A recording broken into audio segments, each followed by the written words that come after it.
Bueno, en este breve video vamos a ver una placa bastante vieja, ¿no? Evidentemente de aire acondicionado. Digo vieja, ¿por qué? Porque el sistema que tiene de regulación del forzador interno es todo con relés. Acá simplemente no vamos a presentar casos de fallas ni nada por el estilo. Simplemente acá lo que se trata es de más o menos identificar, digamos, algunas partes de este aparato y nada más. Acá en esta placa faltan dos circuitos integrados. Aquí falta otro igual a este de al lado, que es un ULN 2003A, y también falta el circuito integrado de la memoria. ¿Ah? Y por supuesto alguna otra partecita más como el fusil, etc. Acá lo que se trata es simplemente de tener una visión general, digamos, de una de las primeras placas de medida primitiva y nada más. Bueno, acá tenemos el transformador de entrada. Este transformador lo único que alimenta es la parte electrónica de esta placa, pero no alimenta ningún motor ni nada que se le parezca en este circuito. Acá es un transformador común y corriente, ¿tá? Con montaje para el chasis. Lo que sí puede apreciarse acá en este caso, en este transformador, es el fusible de entrada. Acá viene algo interesante.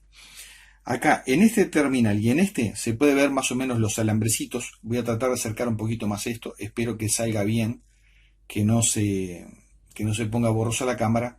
Pero más o menos acá se puede apreciar un alambrecito de un color plateado y aquí otro de un color plateado.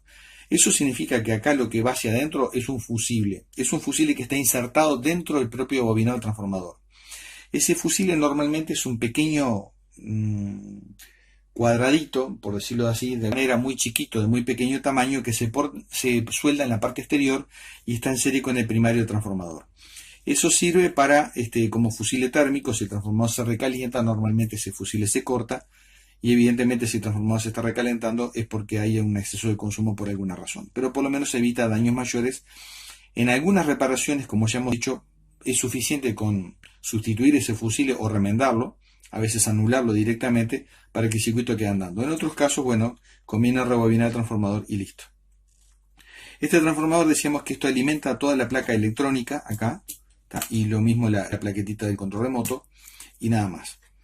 Es un transformador, digamos, de montaje superficial, y acá lo que vemos es las salidas, que son en este caso, que van directamente acá a la parte del puente rectificador.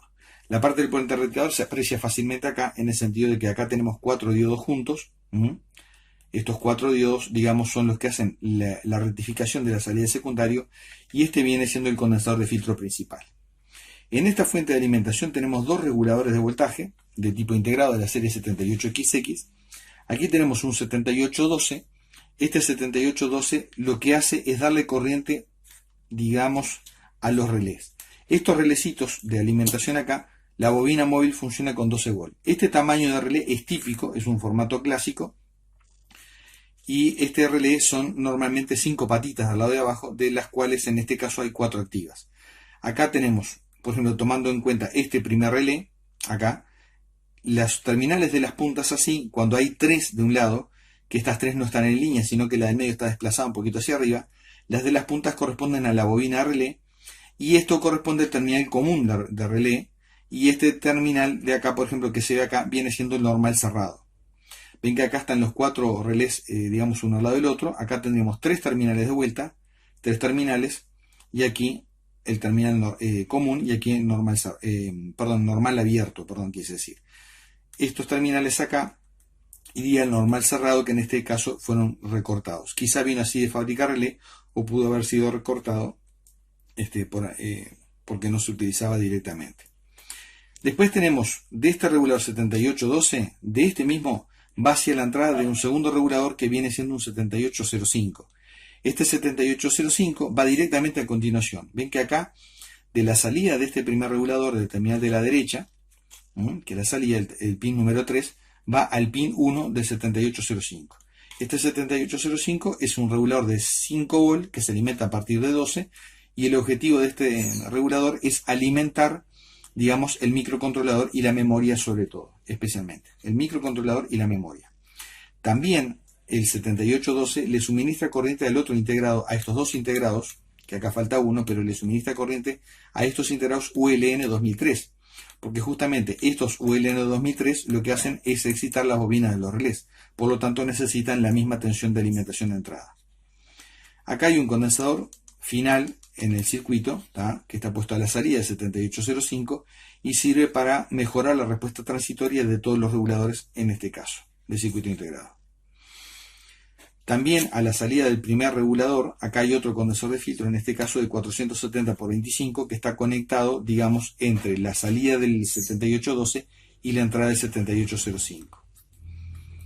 Bueno, acá tenemos la parte del microcontrolador. Este microcontrolador realiza todas las funciones de cálculo y digitales del aparato, ¿tá? O sea, evalúa la temperatura de afuera, ¿tá? Evalúa la temperatura interior, digamos, del circuito y otros parámetros más, y en base a eso activa, digamos, el compresor, el motor del compresor. Está regulado por el funcionamiento del motor compresor, que es acá, que es este relé acá, está gobernado justamente por el microcontrolador. Según las tensiones de los sensores que suministran los sensores, esas tensiones llegan directamente acá, digamos, al microcontrolador. En base a eso hace un cálculo y en base a eso justamente activa justamente el motor del compresor. Por el otro lado también este microcontrolador comanda justamente, de acuerdo a los datos que nosotros le suministremos a través del control remoto, el motor paso a paso, por ejemplo, que viene siendo este conector que está acá, el motor paso a paso. Este motor paso a paso es el que regula, digamos, la rejilla que direcciona el aire en los aires acondicionados en la parte interna, y eso se controla con un motor paso a paso para darle mayor precisión, y es una forma de poderlo dejar fijo en determinada posición cualquiera, sea la que sea, y eso se hace con un motor paso a paso. Este integrado ULN 2003, el IC2 que iba acá, justamente ese es el encargado, digamos, de alimentar, digamos, justamente el motor paso a paso. No nos olvidemos que estos integrados ULN 2003 tienen una capacidad de corriente por cada transistor de 0,5 A, lo cual es suficiente generalmente para este motor paso a paso que está acá. Bueno, acá tenemos, este es el relé principal del compresor. En uno de estos terminales llega la tensión de alimentación alterna y el otro terminal de entrada de la tensión alterna es este que está acá. O sea que la tensión alterna llega a la placa a través de este terminal que está marcado ACI1 y uno de estos dos del compresor, que ya sirve porque esto se proyecta hacia abajo por el circuito impreso. Por lo tanto, esto ya le da corriente a toda la placa, o sea, al primario del transformador y por supuesto al relé, y también al otro motor, que es el del forzador interno. Entonces, por lo tanto, cuando el compresor trabaja, estos contactos que están acá se cierran, y vamos a suponer que este fuera el de la entrada alterna. Entonces, por acá, en el momento que este relé interno se cierra, es donde activa, digamos, el funcionamiento del compresor. Acá está el portafusiles, que no está, por supuesto, en este caso, ¿tá? Y acá, este componente celeste que está acá, esto es un varistor. Esto es muy importante, el tema del varistor. El varistor se coloca después del fusible. Entonces, si hay un pico de la tensión de entrada, el varistor conduce momentáneamente una fuerte corriente y hace saltar el fusible, lo hace romper. Acá hay otro condensador, es este amarillo, que este es un condensador de filtro de entrada nada más, que es para eliminar pequeños pulsos transitorios en la línea de entrada y nada más. Y acá lo que tenemos es el conector, digamos, el famoso fan, que se le llama, que viene siendo el motor interno, el forzador de aire interno, ¿tá? Y este forzador de aire interno tiene tres velocidades: alto, medio y bajo, que son estos tres pins que está acá. Acá tenemos un terminal marcado C, que viene siendo común, y por lo tanto acá tenemos bajo, medio y alto. Esto que está acá es el condensador que trabaja junto con este motor, porque esto sigue siendo un motor de corriente alterna de fase dividida. La única diferencia con otros motores de corriente alterna de fase dividida es que tiene tres velocidades directamente. Cada vez que se cierra uno de estos tres relés es donde cambia la velocidad. Evidentemente que estos tres relés, en todo caso, siempre se activan de a uno, ¿tá? Y se suministra corriente alterna al bobinador que corresponde en este caso. Entonces es bajo, medio y alto directamente. Bueno, después aquí tenemos un buzzer indicador, ¿tá? Esto se activa cuando hay una señal de error o cuando nosotros, digamos, hacemos alguna operación desde el control remoto y nada más. Esto que está acá celeste, marcado en celeste, esto viene siendo un resonador cerámico. Este resonador cerámico lo que hace es, digamos, viene siendo, por decirlo de alguna manera poco profesional pero más explicativa, viene siendo una especie como del marcapasos del microcontrolador. Esto genera una frecuencia, una señal de reloj, que es lo que permite que el microcontrolador trabaje a una velocidad totalmente constante, a pulsos predeterminados, y eso es lo que necesita el microcontrolador para procesar y ejecutar todas las instrucciones y las operaciones aritméticas, lógicas y de corrimiento que tiene que hacer internamente. Entonces toda la frecuencia, todo el funcionamiento del microcontrolador también depende de este resonador cerámico, ¿tá?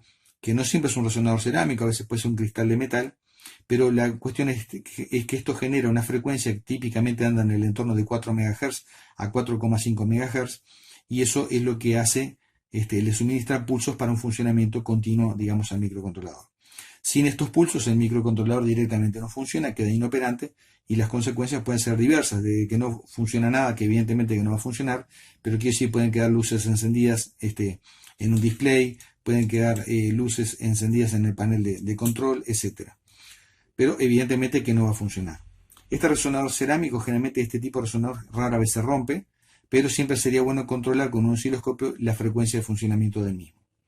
Y bueno, acá tenemos conectores donde seguramente aquí van conectados, digamos, los sensores, por ejemplo, de temperatura, etcétera, del aire acondicionado.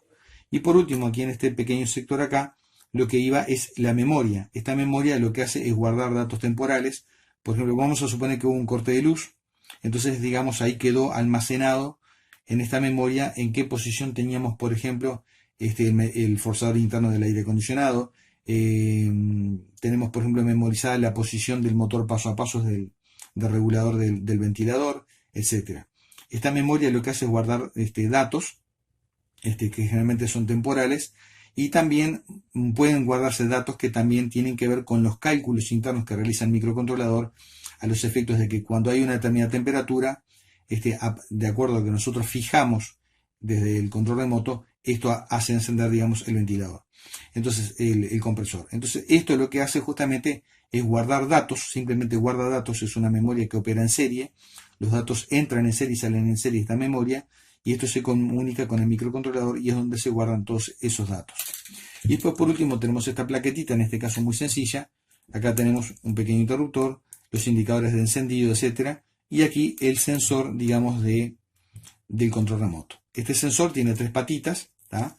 Una es masa, la otra es alimentación y la otra es salida de señal. Esto es bien sencillo, la comprobación de esto, hasta con un tester se puede hacer. Simplemente nosotros verificamos primero la tensión de 5 volts en las patas y luego le aplicamos la señal de control remoto, y la señal tiene que variar en el tercer terminal. Bueno, de momento es todo. Esto simplemente es una descripción de una placa vieja, nada más, muy por encima, y nada más.